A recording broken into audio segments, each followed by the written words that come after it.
right, Evan Ginsberg with another edition of Evan Ginsberg's Legends TV, wishing everybody a happy, healthy, prosperous, creative new year. And I am joined by poet Yaseen Mudassar and wrestler Jon Winell. No, I'm kidding, folks. I wish I could That's write. right. We have bodybuilder and wrestler Yaseen returning to the show, and of course my co-host Jon Winell. Jon, show me your shirt. Let's get off to speaking of creative. I want to see this. I'll stand up and show off who no one even knows anymore. It's my homage to Thelonious Monk, There you go. the great jazz piano player, composer, who, if any of you ever get the opportunity, give a shout out. And he wrote Round Midnight, and I guess that's the great standard. Round Midnight is haunting. I could hear it in my head as we speak. Yeah, amongst, for me, he's the greatest. He was misunderstood because he just played, he broke it down to the most simple notes that he could throw in, kind of like what Basie did, but I think even more sophisticated, if that's possible. And speaking of misunderstood, we just saw the Nina Simone documentary. Tremendous. Another great singer. She also, like Monk, was trained at Juilliard. Nina Simone's story is maybe a little more tragic, more self-inflicted tragedy than Monk, but because of the political stuff. But a great singer, a great artist, Nina Simone. And my question today, speaking of great artists, do wrestlers and poets have similar New Year's resolutions? What's your New Year's resolution? My New Year's resolution is just stay disciplined as much as possible, and that's something I've learned from just my life experiences and what wrestling and college and now me getting into business has taught me, and because you got to have a disciplined addiction. The more disciplined people are the ones that end up being more successful in life, from what I've seen. And because if you have a goal in your head and you stay level-headed and you don't let anyone bother you and you keep focusing on that goal and moving towards it, one day a time comes where you end up achieving that goal. And your goal in pro wrestling, I assume, is to get to WWE? Yes. I mean, I'm also a big fan of other promotions like Ring of Honor, which are more wrestling based. New Japan, Wrestle Kingdom. New Japan Wrestling. The Wrestle Kingdom pay-per-view is as good as anything you'll ever see. Yes. So I'm not a big fan of the drama part or the show part. I'm more of a fan of the actual wrestling because I've been a collegiate wrestler my whole life, wrestled in the NCAA. So you're the real deal, like Kurt Angle. Yes. You did college wrestling. College, yes. Like John Irving and Tommy Mars. Tommy Mars, yes. director. Yep. Director. See, it's everywhere. It's everywhere. It's Tommy Mars showing us his cauliflower ears off camera. Oh my God, yes. Well, that was an Olympic. Wasn't that an Olympic sport, wrestling, until Yeah. recently? I don't know if it still is it? I don't think so. I think they might bring it back. Roller derby is now an Olympic sport. Is that right? No. And it's sad. It was one of the original ones. Wrestling was one of the original Olympic sports when with boxing. Wrestling was the original everything. Cavemen were wrestling millions of years ago. Millions of years ago. That's right. So it's very sad. There's hieroglyphics on cave walls with guys wrestling, for real. It completely kills the motivation for the kids in schools now because, first of all, there really isn't a professional league for collegiate match-style wrestling. The only thing you can do after college is maybe go towards the Olympics or wrestle on the world team. If you're going to take that out, the kids are not even going to be motivated to, get better and become more successful in it because there's no future and there's no career. You really can't make a career like other sports. So it's very sad. I'm very interested in your idea of discipline because obviously, you're heavily muscled. It didn't come by accident. You've spent countless hours in the gym. Let me tell you about my day the other day. Yes. I went to the gym for an hour. Then I went to the Tai Chi class, which is usually an hour 15, but the instructor was gracious enough to to invite me to the more advanced class. Okay. So I did an hour in the gym and then 2.5 hours of Tai Chi, went home half dead. Okay. So then the next morning, my discipline with every muscle in my body aching was minimal, and I did virtually nothing. So my discipline comes in spurts. How do you do this every day? It builds up with time. Your body adapts to it. So if you're not used to working out every single day, you're only used to doing it maybe once a week or once every other week. Your body's not going to be used to it, and it's going to be sore. I mean, I put in 3.5 hours. I know, but Yeah. that's if you don't do any one day and the next day you put in that much, of course you're going to be Sure. It's a slow building up process. There's no stopping. You can go as high as possible, but it's a slow building process. It doesn't come right away because your muscle recovery is what's the key. And if you don't rest your muscles, and if you overtrain them, your body's going to be really tired. It's going to go in shutdown mode where it won't want to do anything. But if you keep the right amount, where you train each muscle once a week, say like in bodybuilding, they train each muscle once a week and they rest it the other 6 days. That same muscle, they feed it, they sleep good, and they train each different body part every day, so they rest it and let it grow. Say if you do curls every single day, they're only going to get so big because they're at a point they'll stop growing because you're overtraining them. What about mind over body? Let's say you have an issue, a family issue, you break up with a girlfriend, you're feeling down, and you just don't feel like going to the gym that day. How do you overcome that? For me, it's become a safe haven and a stress reliever because it's a place where I go and no one bothers me. I put in my music and I just get in my zone, and it's the best stress reliever that I found out over the years. Because I'm not a drinker, I'm not a smoker, I'm not a big party guy. I just like being left alone for a little bit and just do my own thing, what I want to do. And the gym has been the best thing for me. It's my favorite thing, and it's my 2 hours during the day when no one bothers me. I focus on my body, and I relieve all my stress. When I walk out of the gym, I'm so tired to a point where I just take a shower and fall asleep. Right. And all my stress and all my madness or whatever I'm going through has come off. That's great. So I'll pose the same question to John the poet. You wrote an entire book of poetry and much, much more. When you're down, when things aren't going your way, I mean, how do you force yourself to sit down and write? Well, again, sometimes, I give an example where I was really down. I really had a really rough day. It was a couple of weeks ago, and I was exhausted, and I just didn't think I could do anything. And I like dozed off for a little bit, and I got up, forcing myself to say, no, I'm not going to let this get the better of me. I sat down and I wrote, and I worked on a piece. So it comes from the same philosophy, from discipline, just habit of just going at a certain time and sitting down and knowing that this is what you have to do. So whatever your goal is, you need the discipline to pursue it. You develop the love and the passion for it, where the normal day stresses of life don't bother you. There comes a point where you're so focused that you can be at the lowest point in your life and still be motivated enough to do what you love, what you want to do. And this is taking it a step further. What if you have multiple interests? The other night, for example, I did Tai Chi, I meditated, I worked out, I studied Korean. My wife is Korean. Yes. Okay, now that's not going to happen every day. That's a lot. That's of, a night. That's a. So how do you pursue all your goals?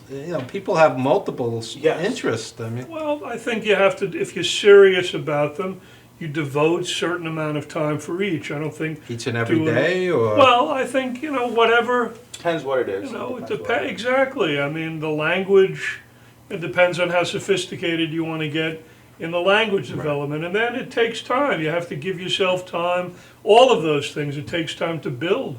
So I mean, we're doing 2 TV shows today. Then I have to take care of my elderly mom. I can pretty much guarantee that I will not be going to the gym and doing Tai Chi and studying and meditating. It's a lot in one day, as much as I want to. You shouldn't do all that in one day. I mean, That's what time is allotted for. Right. So you space out, so you leave time to get to places, time to be at places where you're not rushing yourself, where you can actually enjoy that time doing what it is Right. that you're doing. Rather than it being a heavy responsibility. That's right, and a Goals do- resentment. Goals do change with responsibilities.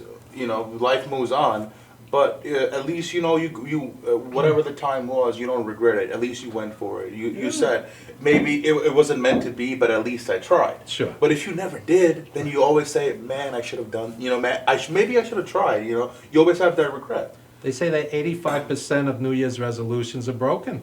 I'm broken already. Already, it's January one day. You know, because they're not realistic. They're I mean, not you have to be realistic about what you want.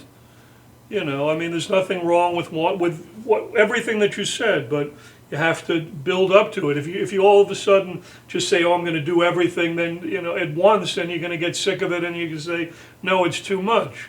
But there's nothing wrong with You doing a gotta little focus bit. on the realistic first. Always. And then comes the love and the passion after. You can bodybuild your whole.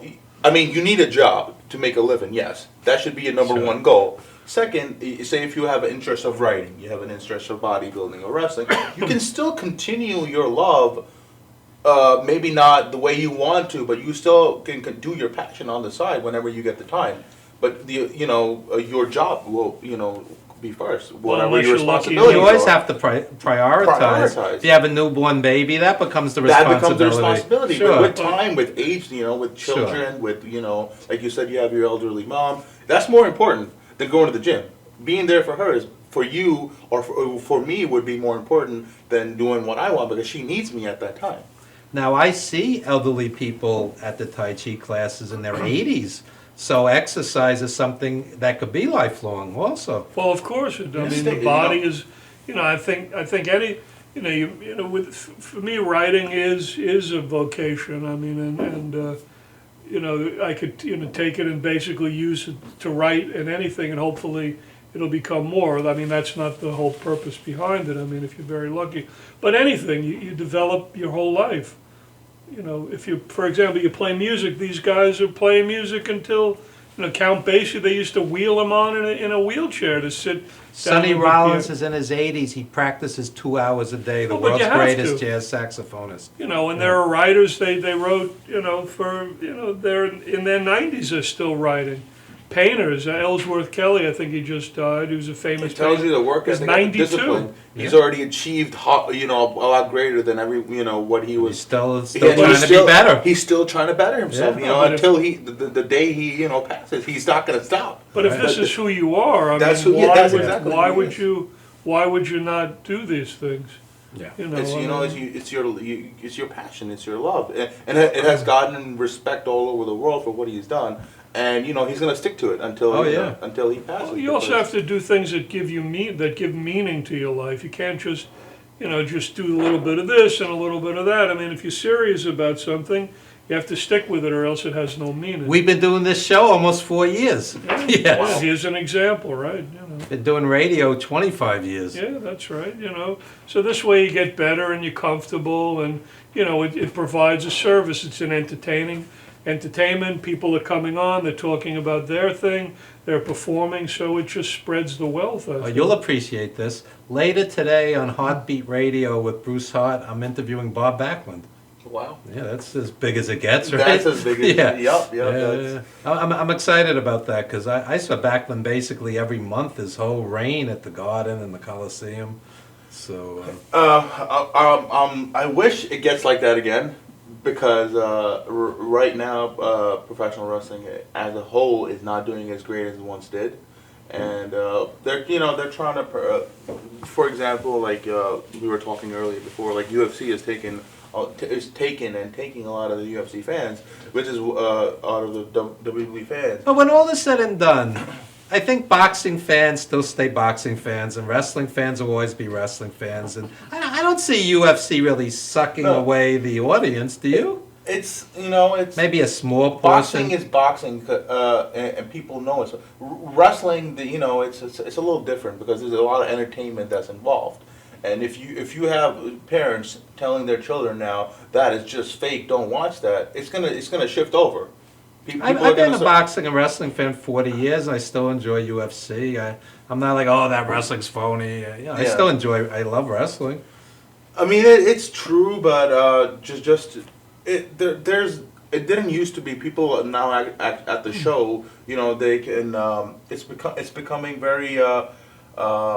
People can starting to learn and tell what's going to happen before, which is not good. That's the problem, And we're watching a UFC event. You don't know when the guy's going to be knocked out. Yeah. You don't know what's going to. They don't know. The wrestling is starting to become very predictable. They have to maybe hire different writers or add different things to the show where it's not so predictable, where people don't know what's going to happen next. Because there's a lot of people out there who will tell you what's going to happen right before it happens. Oh, yeah. And that makes it unpredictable. That's the problem. That's the problem with My buddy Manny Yarborough was with the early UFC, 700-pound black sumo. Went to Japan to be a sumo.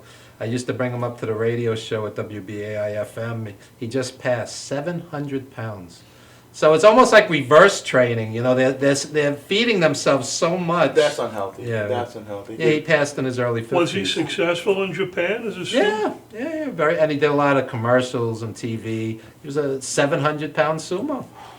Well, that's a little unhealthy. Oh, I would say because so, working out yeah. and bodybuilding tells you to keep your body in great shape, which stays with you until after you don't want to do it at that level, but you're still going to be because How do you move? Exactly. He used to hold the wall almost for balance. He was so, and a lot of chairs wouldn't hold his weight. So- 700 pounds. Come on. Yeah, That's Sit so- on a stone block. But always a big smile, always happy. I was very sad when I saw him Well, pass. of course, it's so sad. And we used to spend a lot, just like this. We would Yeah. bring him on the radio and talk, and just quality of life is more important than sometimes being that big. I'd say, because if you have to hold a wall to walk straight, that's not that's getting a little unhealthy there. Okay, so I'm going to ask you a tough question. A buddy of mine's a personal trainer. Okay, I have several friends who are personal trainers. And he's old school. He's just like salad and healthy food, and he does not believe in any supplements.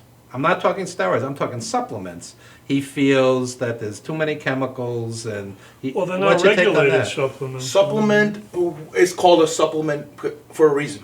It's a supplement to real food. In our everyday lives, we're very busy, and not everyone has the time to prepare 4 to 5 healthy meals for them every single day. That's where the supplements come in.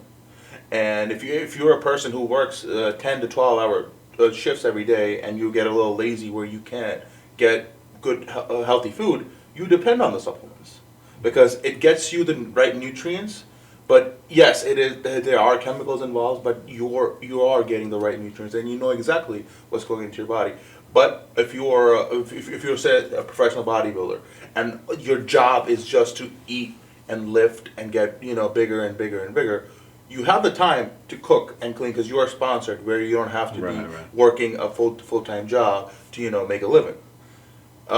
That's the trainers and the professional bodybuilders will tell you to eat natural and real food. That's the best thing for you. There's no chemicals. It's all natural, and it's not going to hurt your body in the future. But if you're going to put chemicals into your body, yeah, you are playing with fire. If you're depending on them, if you're just drinking protein shakes and you've stopped eating real food, that's not good. Right. Well, it has to be a balance where you drink it at a time, or you take that supplement at a time where you're not natural food isn't available. Okay. And John, tell us quickly about your book before we go to commercial break. Okay, yeah, poems for everyday people, like it says on the desk, and I think it's 59 or 60 poems that basically have an urban theme, and if you like them, I'm going to read something from the series, and then some newer and older ones as well. You can contact me, JONWINELL, at Facebook or at yahoo.com, and there aren't a lot left, and it's been out for 2 years. And it's Jon instead of John because Jon is cooler. Yeah, yeah. So, Yaseen, plug any social media, websites? whatever you wanna I'm plug? just gonna say, I wish I could write one day. I am so scared of writing. Really? English was a very weak subject for me, so recently I've actually been into reading, which I'm starting to develop my mind a little. So what are you more. reading? I never used to pay attention to just. I hated even reading little paragraphs. Like I'm actually starting to actually grab a newspaper and start reading some articles or watching news and paying a little more attention. Where my mind is starting to develop in a different way, which I like it. It's maturing. But up until last year, until I was in college, I couldn't hold up a book. I couldn't open a newspaper. It wasn't my interest. But recently, I guess with age, my mind is starting to, And interest and grow. because you're a big guy, I think people assume you're older than you are. Tell the audience how old you are. I'm 24. 24. I get a Young lot. guy, yeah. I get an easy 28, 29, 30. Yeah, because you're big. People assume you're older. Yeah, it's the develop Yeah. body. You have, beard going, so Right. I fit in an older person, but I'm 24. Social media, my Facebook is Yaseen Mudassar, and my Instagram is Yaseen Hulk Mudassar. Hulk from lifting.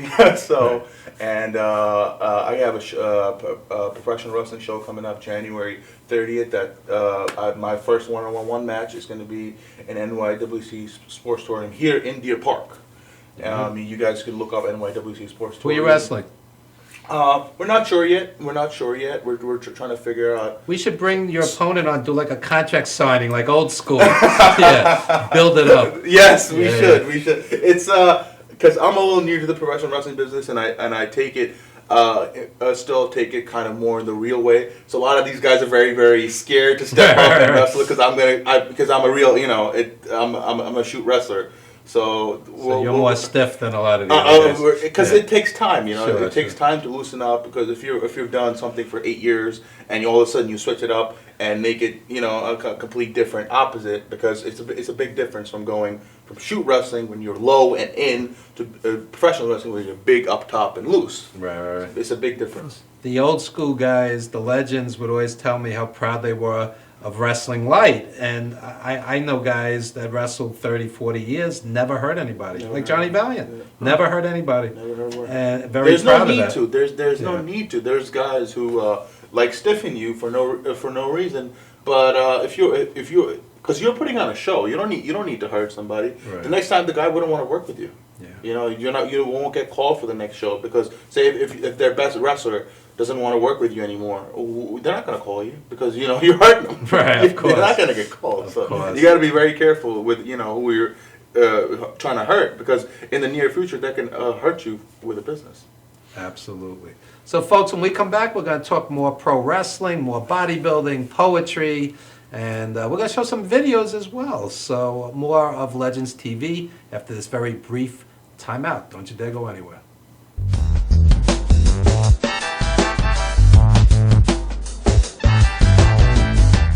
Galaxy Luxury Coach is a full-service limousine and party bus company. Family-owned and operated, we are an industry leader with over 25 years of experience in providing best-in-class luxury transportation for your special event.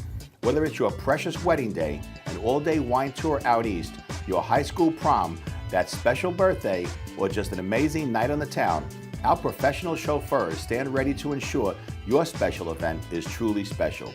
Galaxy Luxury Coach has one of the largest and modern party bus fleets in the New York area. Our party buses are simply nightclubs on wheels.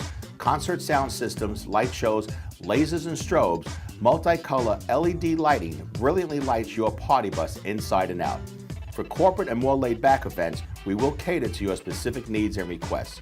What sets Galaxy aside from all others in the luxury transportation industry is our attention to detail in customizing our services to your special event. At Galaxy, it's all about you and your guests. Galaxy customers return time and time again because they know they can trust Galaxy to help deliver those lifetime memorable moments. Step aboard and let your Galaxy experience begin. Galaxy Luxury Coach is a full-service limousine and party bus company.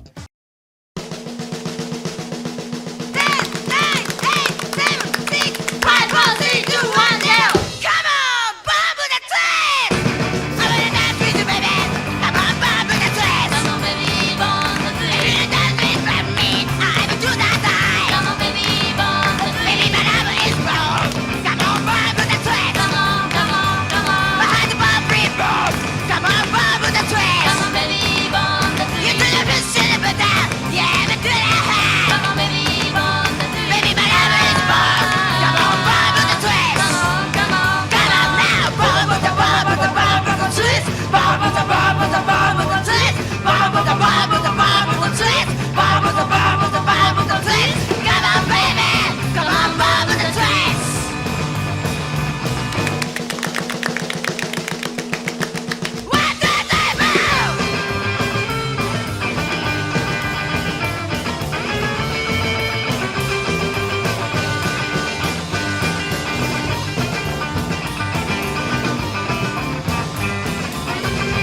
nearly a decade, Evan Ginsberg's Legends Radio has featured interviews with the greatest names in the arts and sports. Heard worldwide at legendsradio.net, the program has featured these great musical legends: Ray Manzarek of The Doors, Billy Corgan of Smashing Pumpkins, Judy Collins, Roberta Flack, and many more.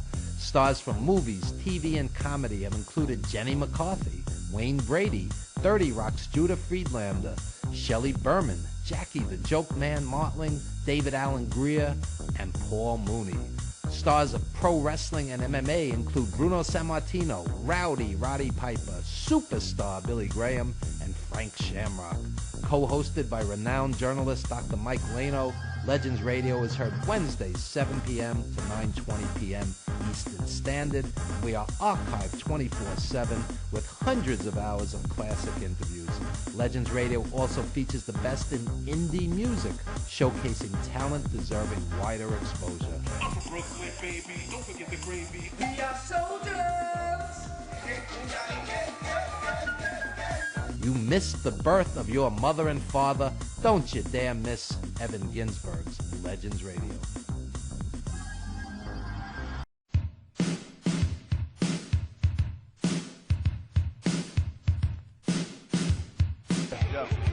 Yo, what's up, y'all? This is me, DMC, in the place to be, the greatest MC in history. There will never be an MC greater than me.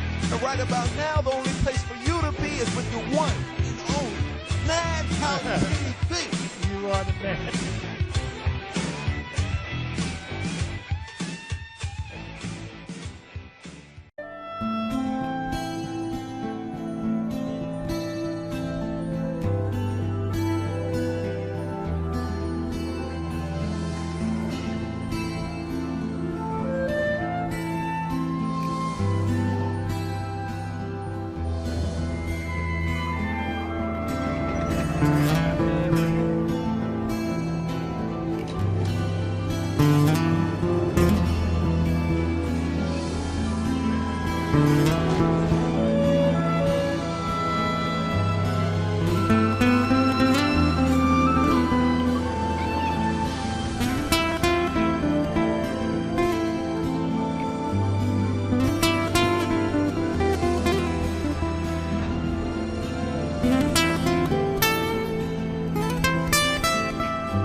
We are back with Legends TV with the unique tag team of Yaseen and Jon. Where else but Legends TV would you have a pro wrestler and a poet sitting next to each other? It's what we do, and somehow we make it work. We're rubbing off each other. We're learning. Right. We're learning from both. There is some similarity. Yes. Just in the Yeah. Like I said, recently I've been actually starting to read some stuff. where up until last year I didn't care at all. So Discipline is universal. I mean, I see people all day, they're posting on Facebook. Half of it is bullshit, and they're posting all day. Only half, I would say. And they think they're changing the world, and basically they're preaching to the converted, and they're putting out wrong information much of the time. And if you say that is incorrect, then it becomes, how dare you go on my page and criticize me? It's an absolute waste of time. That's the sad Waste of time. part of the internet. I mean, the internet is unreal. That I order stuff, or you could communicate with somebody in Japan, but yet you have these knuckleheads that have platforms, and they don't know what they're talking about. Here's my theory. Protest, peaceful protest, course. organize, boycott, vote, Well, that's gasp, vote. I went to the polls twice. I didn't see one young person there. Instead of posting memes on Facebook endlessly. It's the only way Come to on. really make a difference, is hopefully, there are, as cynical as I have, understand that elected officials are the only ones that really can make, in the public bring things to elected officials, but if you trust people and the good people get in, maybe differences can be made. It's certainly been that way in the past. Instead of endlessly venting about quote-unquote oppression, why not get behind a Bernie Sanders, as somebody that would help change the world, and, get involved instead of just spewing venom endlessly. And Spinning wheels. one of my resolutions, Yaseen, for 2016 is to spend less time on Facebook because my blood pressure skyrockets. It skyrockets. It's very, very. I'm gonna die in the chair in front of the computer, I rarely go on Facebook. and you're none the worse for it. It's very, very addicting. In our generation, people, the more friends you have, or the more people that follow you, people think you have more power because more people know you. In essence, yes, because more people are seeing what you're saying. They might not like it, but you think they're, it's rubbing off on them. And most of the times, a lot of the times now, it's become people are posting a lot of negative stuff. Why would you want to influence the world in a negative manner? I see indie wrestlers critical of WWE, who they want to work for eventually. Doesn't make much sense. You think that 3 years down the road, when you go out for that tryout, they're not going to look at your Facebook? They're not going to look at... Of course they are. Yeah. And that's going to kill you from getting the job, because what you said 3 years ago. People don't understand that, though. Because they think they're above certain things at that time and what they're doing. Especially if they say something racist or racist, homophobic. This is $1 billion corporation. You can't put that out publicly. I mean, you Public go is for a public, small little job nowadays to do background checks on you. WWE, they're gonna check everything, your relations, your past, relationships, your history, everything, because they're a worldwide company. They don't want any negativity. Speaking of racism and xenophobia, my wife's Korean, so I'm very sensitive to the anti-immigrant stuff. You are probably, if you get to WWE or when you get to WWE, they will probably package you as a foreign heel. Yes. And you will probably have to say and do things that may be. I'll give you an example. My friend Tiger Khan was Indian background. Yeah. The family was Indian and Trinidadian, and ECW at the time wanted to bring him in as 7-Eleven Dudley, a stereotypical, talking silly, and he said, I'm not doing it. He says, I'm not going to say or do something that hurts my people. Nikolai Volkov, who's a dear friend of mine, he's Croatian, Yes. and they marketed him as an evil Russian, and he didn't want to do it at first, but Blassie said, well, if you're going to play the bad Russian, you're going to make the Russians look bad. So he said, do it. Reason why I'm kind of stepping away from WWE a little, because it's more of a show. They want you to come on and do those things. Where like a promotion like Ring of Honor, it's more wrestling based. There's less talking. There's more match on match wrestling, Right. And it's it's more realistic. Yeah, if you're gonna go on, say I have a Pakistani heritage, and right now there's with the Middle East the problems going on. It's gonna stir stuff. But that, look. Why would you want to be the guy that instigates and stirs more stuff and bring negativity? Right into the world? now, they have the League of Nations. Listen Yes. to this, John. John's not a big wrestling fan. They have a guy from England, a guy from Ireland, a guy from Bulgaria, and somehow the American audience is supposed to hate these guys like we have heat with these Yeah. countries. It's so ridiculous. It's so ridiculous. But if they take you and do any kind of anti-Middle Eastern kind of gimmick, you might almost have to do something that's against your ethics. I know, but that's the reason why I told you I'm kind of stepping away from Right, the right. WWE part and focusing a little more towards my business goals in the near future. I mean, it's great. Like I love wrestling, where I could even if I want to do it, just on the side, even indie or even smaller promotions, I'll do that because that's something I love. It's not something that that I want to definitely make a big living out of. Thank God I'm But not in that position. Every man, quote unquote, has his price. Yes. If you had a big contract in front of you, it would be hard to say no. And once you sign on the dotted line, you pretty much have to do what they ask you to do.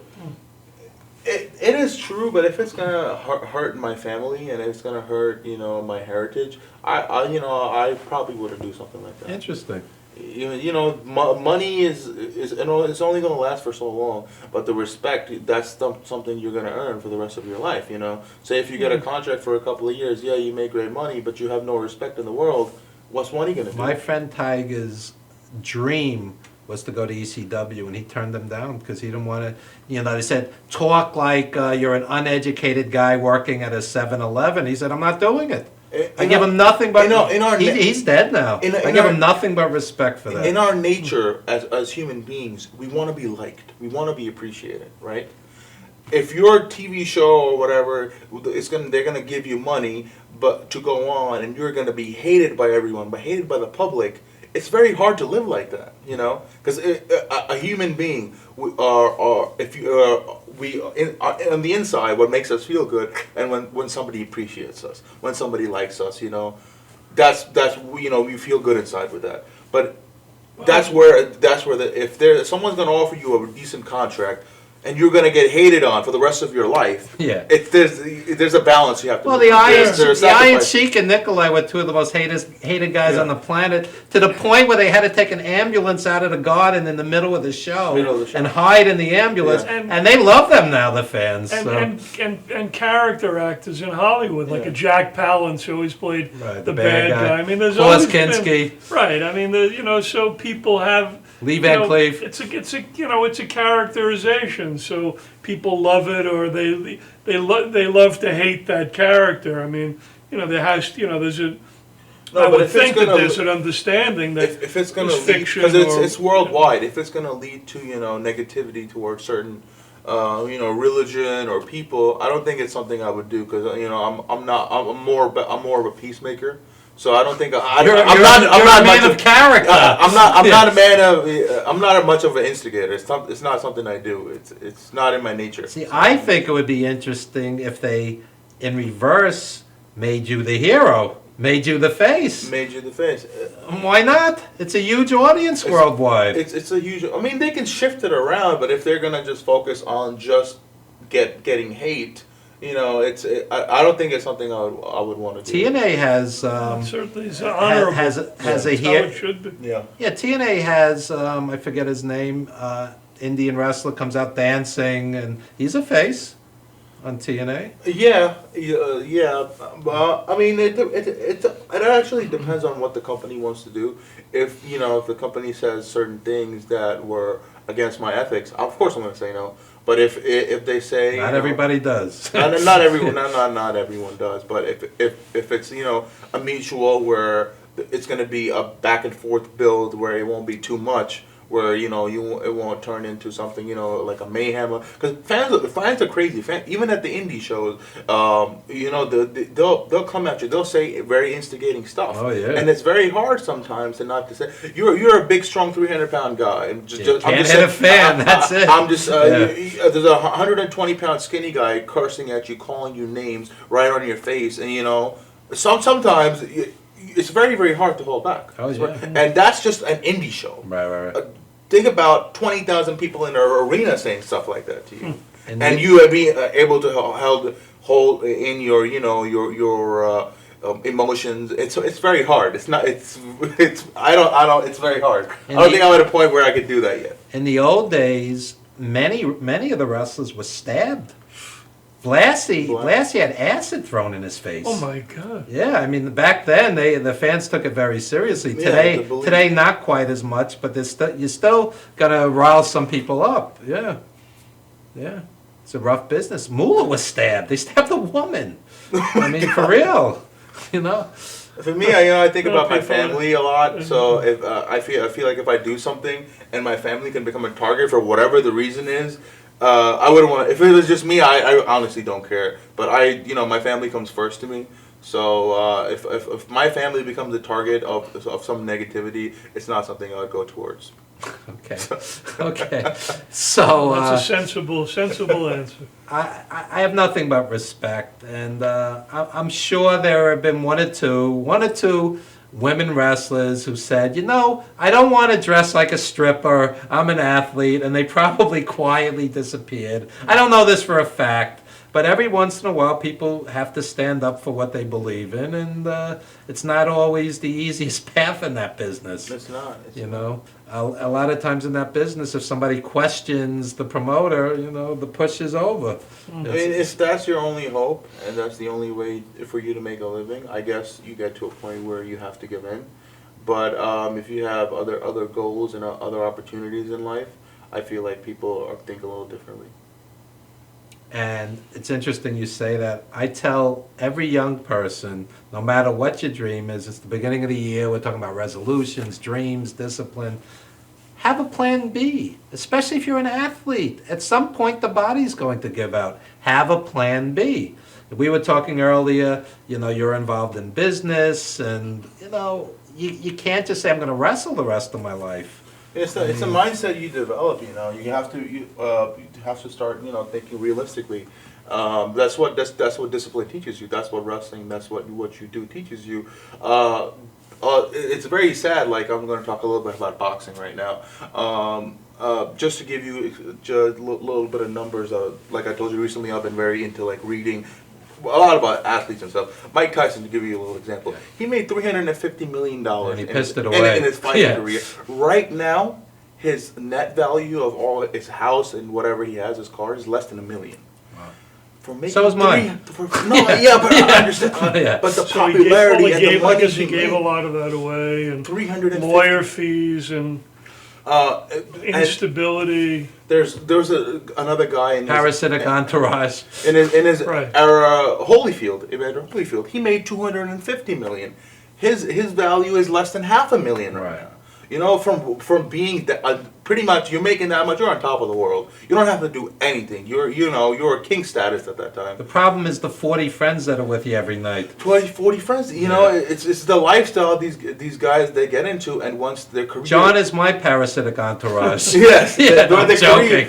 The career is over. They get so depressed and they fall in such a hole in their life. They don't know what to do, and they end up passing away. When you have a tiger in the backyard, you've crossed that line. You've crossed that line. Yeah. I mean, you should be living a lifestyle which you can maintain for the rest of your life. If you're gonna live a lifestyle for 5 years, a great life for 5 years, and after that it's all over, it's very hard to come back to life. Since it's the beginning of the year, I keep looking in the camera like I'm lecturing. Since it's the beginning of the year, this is very simple, folks.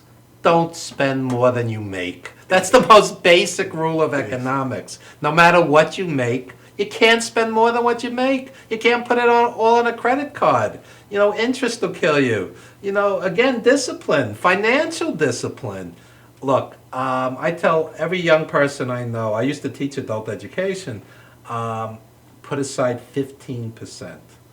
Roth IRA, tax-deferred annuity, whatever the case may be, a 401k, whatever opportunity you have at your job, put aside 15% of every check, wherever the money comes from. If you're a waiter, if you're a barber, if you're a hairdresser, if it's cash, 15%. Invest it smart, invest it for a long time. You will be fine. You're going to have that. You're going to have your Social Security, whatever else. Okay, multiple streams of income. Property, of course. People are thinking... Us humans, we look for freedom, right?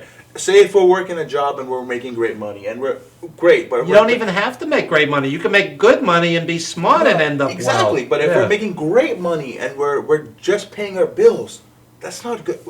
There's no life after that. There's no end path. Our goal. Why do we want to relax, retire one day, and do the things we want? Work very hard and to build that life one day where we earn our freedom to do the things we want. Exactly. But if we can have a great job and we could be living a lifestyle where we're barely getting by and not ever get to that point in our life where we're free of that working that 9 to 5 every single day to get by in life. I have met couples working for the city who did not make a lot of money, made their 30, 40, 50, 60 grand a year, and they were smart from day one with the 401k, the TDA, whatever the case may be. They walked away with $500,000 or so, plus, of course, your pension, your Social Security. You know, you have athletes that made big money that walked away with nothing. With nothing. Because they fall into that lifestyle where they spend. Say if you have even a contract say making $10 million a year, you fall into a lifestyle. You where spend 11, you're an idiot. Or even if you spend that much every single year, what happens when you're 35 years old and blow out your knee and you can't play anymore? Well, What do you do? What do you do after that? More You don't have a common. college degree and now People- you don't have a job because you blew out your knee. Well, you have What to do you do do? both. You have to Exactly what appreciate, can't just work for the sake of working. You have to kind of balance it out and also make sure that you're safe and comfortable where you can enjoy yourself. You can't just put in 12, I mean, unless you really have to. Some people, you know, some new immigrants or whatever, you have a family, you have to put in 2, 3 jobs and, you know, maybe get ahead if you're lucky. But if you're not in that situation, you have to be wise about it. But if you're a family man, and here's where I piss off half my audience. If you're a family man, how about this kind of discipline? Don't have full cable. Get Netflix instead. Save yourself 100, 150, 200 bucks a month. Okay? Don't have every video game that's ever come out. You know, there's Yeah, different ways to have discipline. Have a family plan with phones. You know, if you have 5 people in your family and each person is paying $100 for their phone bill, Right. why don't you put that together? Pay $200, save $300 there. You know, you're gonna live. You're living in the same house anyway. Yeah, you have 4 phones, 4 cars, full Yeah. cable, and then you're like, "Where's my money?" Well, you know, We're all working hard, but we're barely getting by. yeah. What's a necessity and what's a luxury? You know, you cross that line. You know, Well, I know certainly, I mean, well, we had kind of a depression a few years ago. You have to think in terms of not having, living without. I mean, you know, you can't just have everything. cable TV is a luxury. It's not a Well, it's necessity. true. I agree. You know, you have to be, you know, you can still be a family man and be good to your family and not have everything. And you can say no to the kids sometimes. Who has Yeah, of everything? course. I mean, you have to be very lucky. You know, How about this? As a former educator, you tell the kid, "I'm not getting you those sneakers until I see a good report card. Well, there's I'm nothing- not getting you that video game nothing wrong with until that. I see a good report card." nothing wrong with that. You know. Yeah, but some people never say no. They feel guilty. Well, You know, the reward comes from hard work, and you teach a child that with young. at You're young age. teaching a kid You're discipline. teaching a kid discipline. But if you're gonna give the kid everything without him not earning it, you're not teaching him anything. Because one day, you know, you won't be there to provide or to take care of that Yeah, child. what happens the And first time someone says no to the and kid? not only What that, happens they'll after bring that? that attitude to the school where school is not thought of highly and everything's given.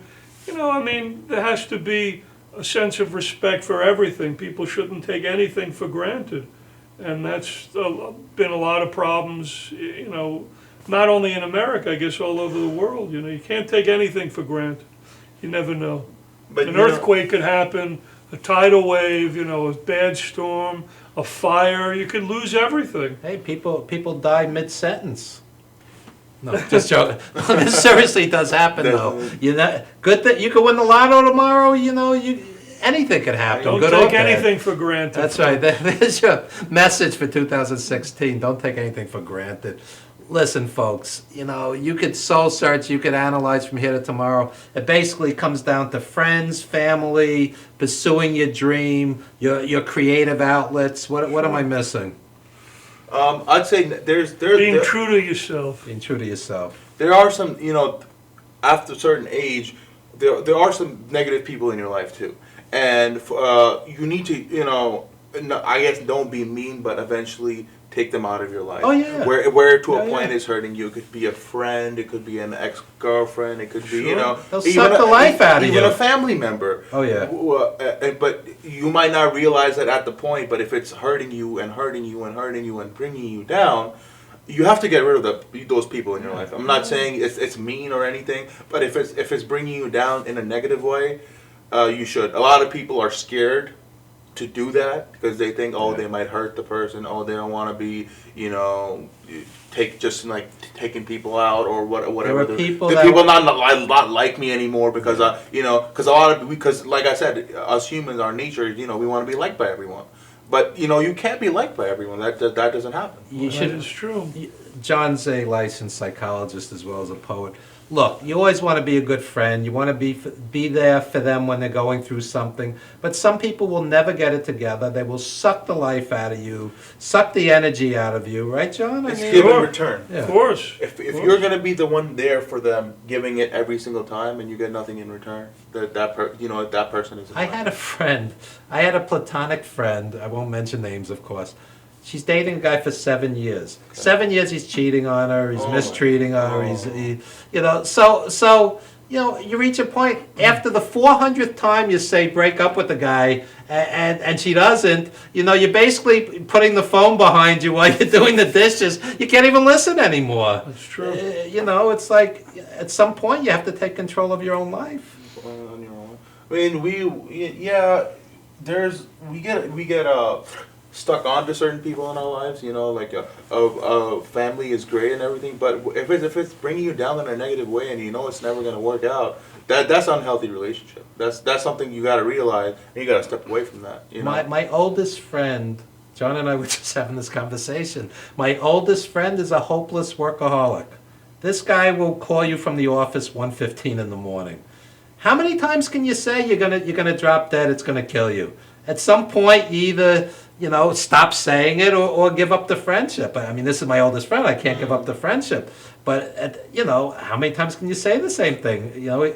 It's everyone's different. I've seen people who recently they worked very hard their whole lives, but that's what keeps them going. And nothing wrong with hard work, but you have to sleep, you have to eat, you have to exactly. There's a balance. Yeah. But there's nothing wrong with hard work because if you fall into a certain lifestyle and a certain habit, you need to keep doing that just to keep yourself going. And some people who recently retire and they pass away right away because they lose the sense of their need of their everyday responsibilities because they think they're worthless. Yeah. They have nothing to do now. Well, though it comes back to what I said before. Do what you need to do, but also do, what you need to do for yourself. You can't, we all have to put, you have to cover you have to have shelter and food but also have outlets and feed yourself, so to speak. Take care of yourself, or else it'll come a time when you retire or when you stop where you wander around empty, and it should never be. You should fill yourself up with a zillion things out there. Read a book, listen to music. Absolutely. Whatever. Do things for yourself. Do something new. Build yourself as a person. Don't just be passive. It's self-love. When we start being dependent on people that don't have the best interest, our best interest. I feel like we don't love ourselves enough, and we don't value ourselves enough where we don't deserve that. Because if you know that I'm worth more than this, I should be getting the 100% from this person, and he's not, or he or she is not giving it to me. You have to realize where I have to step away from the situation. It's not right. I want you to know you're the world's wisest 24-year-old wrestler. No, right, John? No. Yeah. You're a good man. You're a good man. Anyway, when we come back, we're going to show some very special videos. And John's going to do a set of poetry and whatever else comes about after this very brief timeout.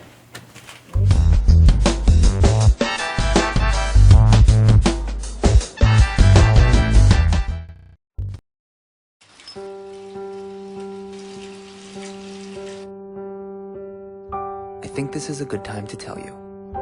You're doing okay, Mom. I can call you Mom, right? I know we haven't known each other very long, but you seem like a real keeper. You're not perfect. There was that strained carrots incident, but you're trying. You pick up my bottle every time I toss it out of my stroller. That's high comedy to an 8-month-old. You hum the Barber of Seville when you wash my hair. So cool. And your rub-downs are out of this world.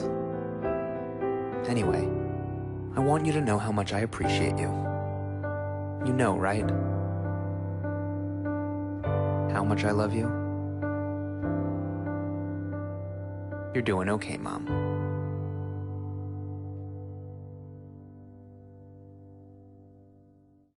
Family owned and operated, we are an industry leader with over 25 years of experience in providing best-in-class luxury transportation for your special event.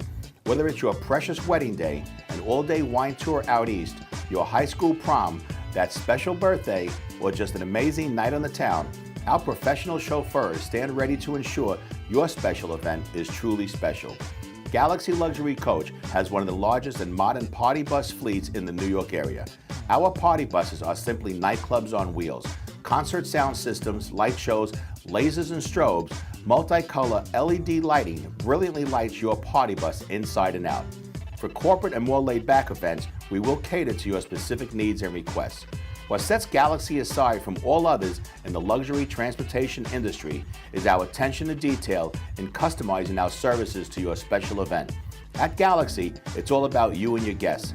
Galaxy customers return time and time again because they know they can trust Galaxy to help deliver those lifetime memorable moments. Step aboard and let your Galaxy experience begin.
For nearly a decade, Evan Ginsberg's Legends Radio has featured interviews with the greatest names in the arts and sports. Heard worldwide at legendsradio.net, the program has featured these great musical legends: Ray Manzarek of The Doors, Billy Corgan of Smashing Pumpkins, Judy Collins, Roberta Flack, and many more.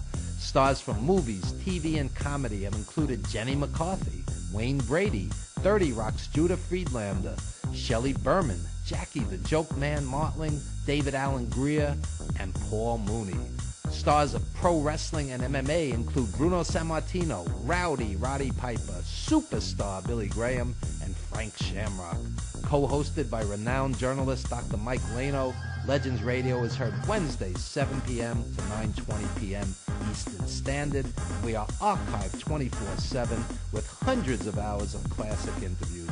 Legends Radio also features the best in indie music, showcasing talent deserving wider exposure. I'm from Brooklyn, baby. Don't forget the gravy. We are soldiers. You missed the birth of your mother and father. Don't you dare miss Evan Ginsberg's Legends Radio. Dad, where do babies come from?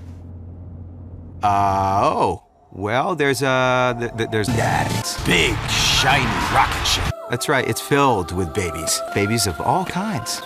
And when the shiny rocket ship penetrates, Mommy and Dad goes, and when the time is just right, there's a space launch. All systems go. Babies of all kinds. Released all over the place. Yeah, Africa. Mommy's Babylandia. That's right, it's filled with babies. After an amazing 9 months, babies. And that, son, is where babies come from. But Jake said babies come from Planet Babylandia. You go, play with us on the bus. Wheels on the bus go round and round, round and round, round and round. Wheels on the bus go round and round, all through the town. Dad, where do babies come from? Oh. Well, there's that big, shiny rocket ship. That's right, it's filled with babies.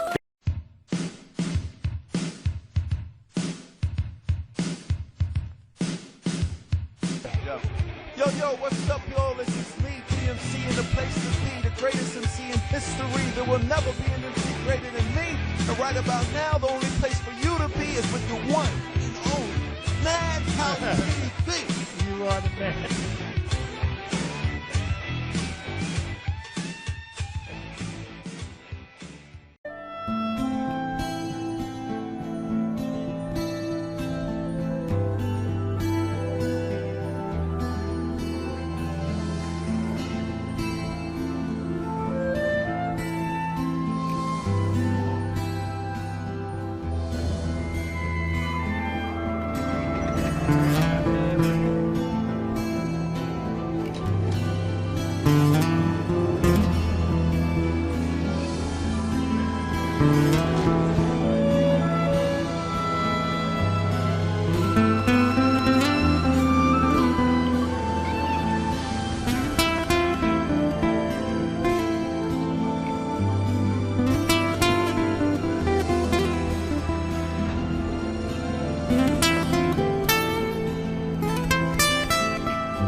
All right, Evan Ginsberg back with Legends TV. I have my security team here, Yaseen. And, we're going to go to a video segment of the show to do something a little different. And since it's the beginning of the year, I was looking back at 2015, and I know that people love animal videos and they love sports videos. So the first video, I wanted to find the most dynamic, dramatic footage of an animal in his natural habitat. And this, to see a sleek, lithe animal in his glory, in his natural glory, is very powerful, folks. So I want you to enjoy this brief video.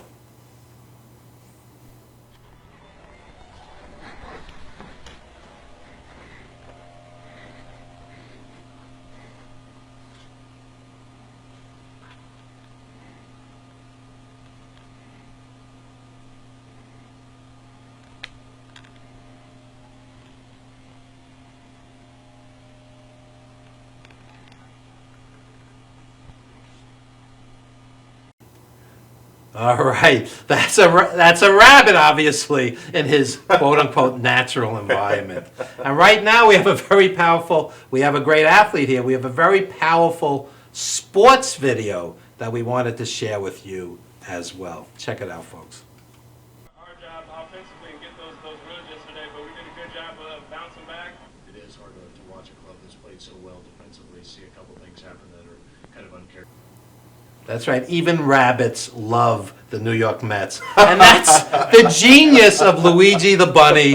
Johnny Vidster submitted that. He's a buddy of ours. Johnny Vidster is a voiceover artist. We'll try to get him on the show one day. And since we're on the video thing, this is a very brief promo for Wrestling Then and Now, the documentary. It basically followed me around with some of my heroes and friends, Killer Kowalski, the late great Killer Kowalski, Tiger Khan, Don Dr. Death Arnold, who's passed. This movie was done in 2002, and many of them are gone already. Mm-hmm. Wrestling's a tough business, folks. Also, Homicide, Lowlife Louie, who are still out there wrestling.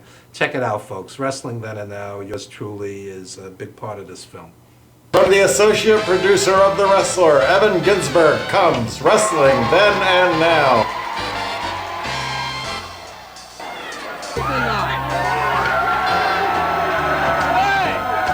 You know what? I think you look better with the mask on! Learn the super secret backstage moves of professional wrestlers. You know, he knows all those moves and can do everything, right? But Innovative ways of dealing with sexual harassment. I actually did make contact on his nuts, and it did hurt.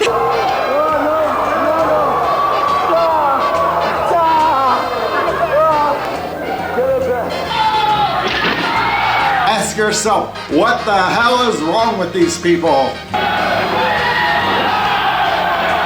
Watch Saturday morning cartoons with Nikolai Volkov. What are you doing here, Nikolai? Yeah, save this child. That's the best one, too. Amazing likeness there. Good looker guy. Hear the wisdom of Killer Walter Kowalski. Think you become, the feel you become, or the say you become. Never ever be derogatory about yourself. Feel down, take the upper stand. I am Superman. I am the greatest. I am perfect. It's a time capsule of a film. Wrestling Then and Now. Streaming to your computer, to your phone, to your TV. Download now.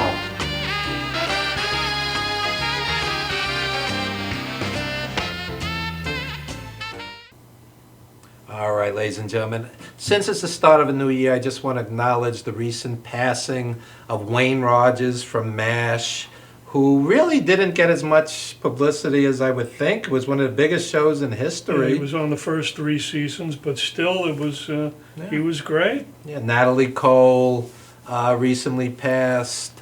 Who else? Meadowlark Lemon from the Globetrotters. These are all like pieces of our youth, John. Yeah, all And gone, sure. all gone. Well, the painter Ellsworth Kelly, I heard he died. For those 3 people out there that knows who Ellsworth Kelly was, and I 92. Yeah.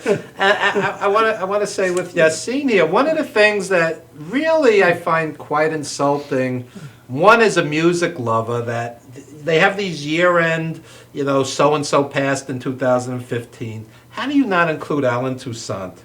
How do you not include one of the greatest? Not all of them. Many of them left them out. No, but I mean, the ones that I read, he was. Yeah. That's sad. I mean, the great Alan. That's right. We tip our hat to And as Alan. far as wrestling, you have guys like Roddy Piper, Nick Bockwinkel, Vern Gagne, Dusty Rhodes. These guys sold out 20,000, 30,000 seat venues around the world, entertained millions on TV. They're not acknowledged. What is that about? It's sad. They're the pieces that made the business what it is today. If you're not going to acknowledge them, that's not a good thing. Even though right now there's a lot of negativity going with with Hogan. They're anti Hogan, but Hogan has made the business what it is today, and it just goes to say not everyone is a perfect human being. Right. Where there are average guys who who have a passion for something and have made a big name for themselves, and that just tells you that they're normal human beings who make mistakes. They're not our perfect people that we portray them to be on TV. I've had several friends, African-American wrestlers, who said Hogan was always super nice to them. Yes. Super nice. So, you can catch somebody at a bad moment. I'm not excusing saying something when you're racist. given that much, respect and power in social media, I guess you have to, people pursue you in a certain way. You have to, acknowledge that and live by that. But you're still a normal guy. You're still a normal everyday guy. I'm sure there's other everyday guys who said stuff that like that in their everyday lives and not being penalized. People say and do stupid things, and what about all the other positive actions? What about what he's done to change the business itself today? What about all over the world, make it a world. What about all the sick kids he's visited. And what about all the positive influence he's done on these children's lives? The lives people looked at Hulk Hogan, they admired him, wanted to be like him, wanted to work out, wanted to wrestle. I just think as a celebrity, you have to be super aware of what you're saying on camera because it'll come back and haunt you. That's true. With anybody actually, but especially a celebrity. Yeah. One of the things I'm learning in meditation, yoga, is forgiveness. Forgiveness is very important. Mm-hmm. People do make mistakes. People do say stupid things. People, there are husbands or wives who will cheat once, and Mm-hmm. in a lengthy marriage, and sometimes forgiveness is very powerful. You look unsure, John. No, I agree. Yeah. No. I think forgiveness is a wonderful. People don't forgive. And some are better than others at it. Forgiving is very, very important. It helps you go forward. I mean, why? Should I forgive the two guests who no-showed today? I don't know about that. I don't know about that. Well, in time, perhaps. Yeah. That's Should I book the two guests who no-showed today? That's something That's else. something else. The one who gave me the courtesy of canceling in advance, yes. What about the one who just no-showed today? Then there might have been, but who knows? And this show is supposed to be based on discipline. Have the discipline to show up. Or at least say something. Yeah, or at least let you know for live TV, are you coming or Again, not? taking things for granted and not taking things for granted. So I think they're taking for granted that Evan's a nice guy and he'll invite them back, which may or may not happen, because I'm still working on forgiveness. There you It's go. a quality that some of us are better at than others. There's certain things that are forgivable, but there are certain things in life that Oh, are believe unforgivable. me, if they said my mom was sick Yeah. or there was an emergency, I would totally understand. But don't just not show up. Yeah. That's a whole different. It's Well, live TV. It's what you value. It's your values. Luckily, How I strong your have values. two good guests. John's been here. You have a guest who can't talk. This would have been a long 90 minutes. Yeah. But we made this. It's been fun. It's Absolutely. always fun. It's always fun. And speaking of fun, in just a few minutes, John's going to do a poetry set. And speaking of writing, check out my book, Apartment 4B, like in Brooklyn, about the turbulent East Flatbush Brooklyn of the 60s and 70s. I'll tell you, John, we're about the same age. The racial tensions today, it's very disheartening. And it reminds me very much of the 60s and 70s. There's a lot of tension out there. There sure is. It's really sad. We've all experienced it, growing up, and today it just seems like maybe it's even, it's still there. You can cut it, and it's unfortunate because we're all people. It's just Anti-Semitism is growing worldwide. Xenophobia is off the charts. Thank you, Donald Trump. Ridiculous, some of the things this man said. Well, And it's like the gorilla in the corner. It just won't go away. I can see why he's bitter. His father handed him $15 million to start. Then he got, $100 million inheritance. I could see why the man's angry. Well, anybody with any sense. Well, I don't want to. I don't know how people could take him seriously, but then again, He was in WWE. Yeah. He's perfect. He's perfect for that. Yeah, he honestly is the biggest heel on TV right now. He's the biggest heel. Vince McMahon. Vince McMahon and Donald Trump had a feud in WWE. I know, but I'm just saying in general, in the news, in TV, Donald Trump is the biggest heel in the world. Yeah. And that, not just WWE wise. The problem with Vince McMahon is when he's out there with somebody like Roman Reigns, Vince McMahon has more charisma and is a better talker than Roman Reigns. Roman Reigns, yeah. Yeah. Roman Reigns was an ex-football player. He played for the Vikings, I'm pretty sure, and then he got cut and went to the training facility and came in with the Shield. I happen to like him as a wrestler, but he's not a good talker. He's not a good You could talker. hear crickets in the back. It's part of the. You got to have a lot of charisma. Rock was an ex. In the ring, he has charisma. He does. But on the mic, it's on deadly. the mic, it has to be. The Rock made him the Rock because of his charisma, because he was a talk. He wasn't an off the charts shoot wrestler, but just the way he carried himself made him I would rather in watch. a couple of years he made it into big Hollywood. He became a huge Hollywood He's star huge. because of his charisma. I would rather hear The Rock talk than 90% of the WWE guys wrestle. Yes. Yeah. That's He's where so entertaining. He's so entertaining. Yeah. That charisma, you can't bottle that. You No. can't manufacture it. No wrestling ability in the whole world can change that type of can match that type of charisma. And speaking of charisma, in just a moment, John the Poet's going to read. Yaseen is going to hold back the hordes of screaming women. It's like an Elvis thing when they try to storm the stage. So we're going to be right back with John's poetry set to wrap up another eclectic mix. Guys, anything else you want to plug real quick? Any other upcoming matches?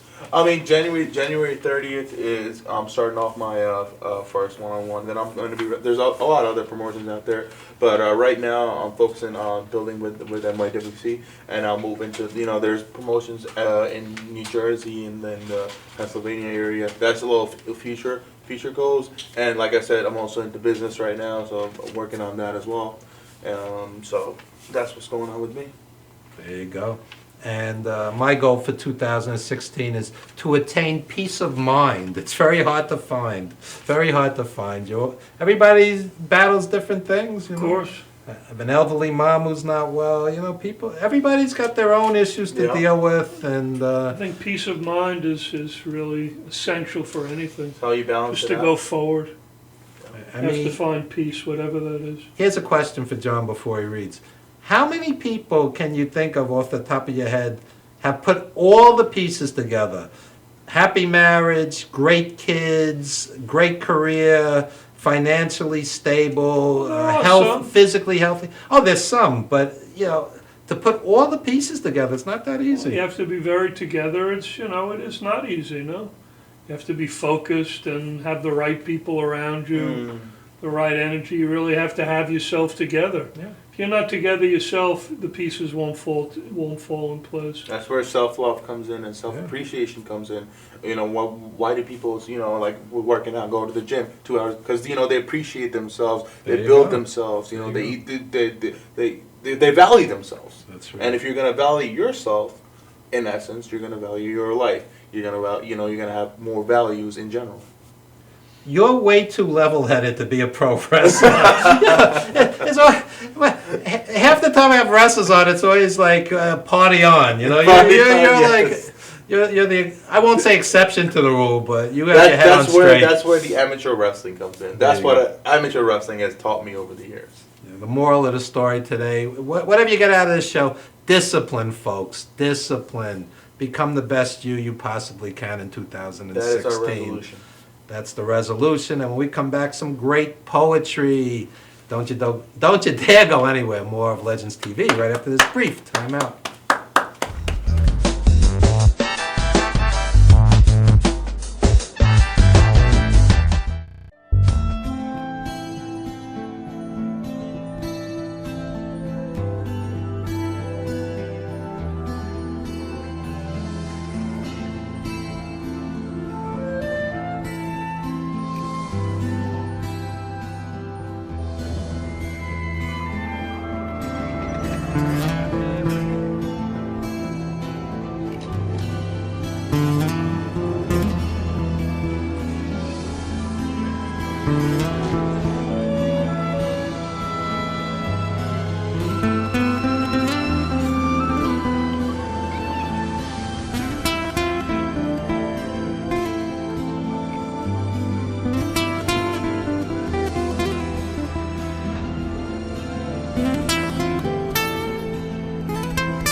This is Beth. Hi. Oh, congratulations. When are you due?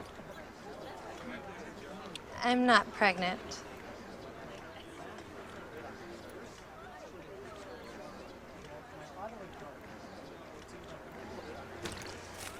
Oh, look at that. Excuse me. You're totally thin. You look very sexy. For life's bleachable moments, all it takes is 3/4 of a cup.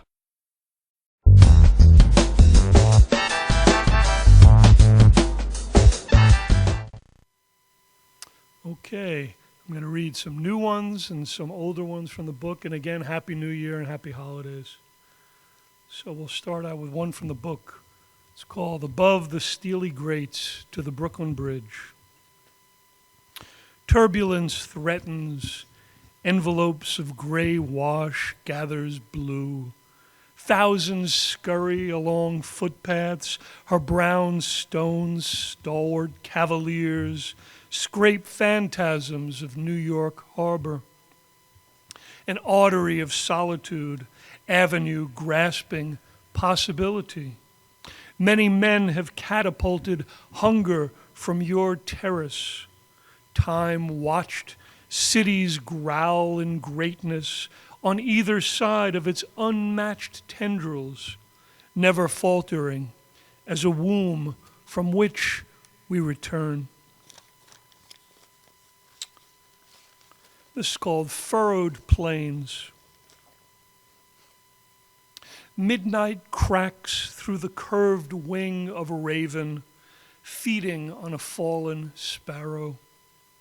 Lying on a hilltop, an eagle forever engorges the liver of Prometheus, tormented for his gift of fire, stolen from Olympian spirits. We strive to build our freedoms, misbegotten in our loneliness, only to fall prey to hungry eyes that remind us of our fates. And this one everybody seems to like, so I'm going to read it again in honor of the new year, called The Lone Ranger's Blues. Shots run bloody, covering sand red, pools where ravens feed, the swirling carcasses quietly rotting in the desert sun. One man staked a claim, gold dust filling sacks that baked even in darkness, blanching from heat stroke. Nuggets were scarce, but weighed down each bag. In a shaman's song, a shadow held a pistol and stole the claim. In the night, an eagle tore a rabbit's skin to feed its offspring. Beneath a rock pile, a rattler shook, warning to a passing crow. And all the while, the Lone Ranger wept. The cruel wilderness would offer no solace. Dry mouths delivered no words, no hi-os, no more horses, just blood and destiny. The sun melting away all the water, and the nearest town only mirages in the dream minds of lost travelers. This is called History Lessons. As the train rambles, we drift in and out of memory, stations of fantasy and illusion. Exotic women quietly gazing into windows, accidentally making eye contact.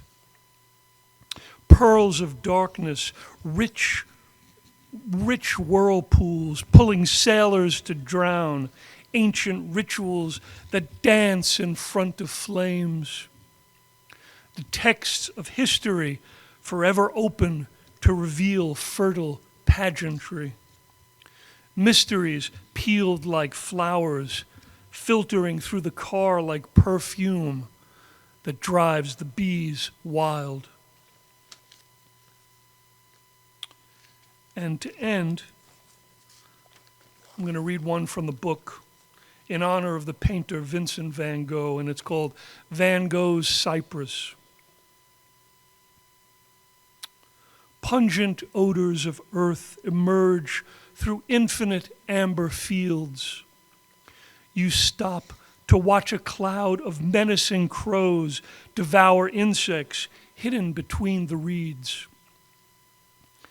Apple and pear blossoms open, fragile buds, aromatic temptations to intoxicated honeybees.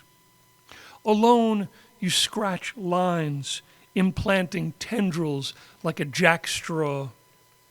Ever so keenful eye, the sower tossing seed, miners emerging from a soiled pit. Harassed by light and exhaustion, you flood onto white canvases. A cypress stands in a wheat field, a lookout for predators, the foolish sun, the incessant nagging of flowers. Worn out by drinking, you return to that yellow house whose cracking green floor and red blanket are surrounded by silent objects which seem to have fallen from the sky. Plagued by murderous dreams, you return to the garden to wrestle with angels, yet unlike Jacob, you awaken destitute, bothered by the sun whose presence hisses through the window slats, announcing another day's struggles with the wind. Thank you. Happy New Year.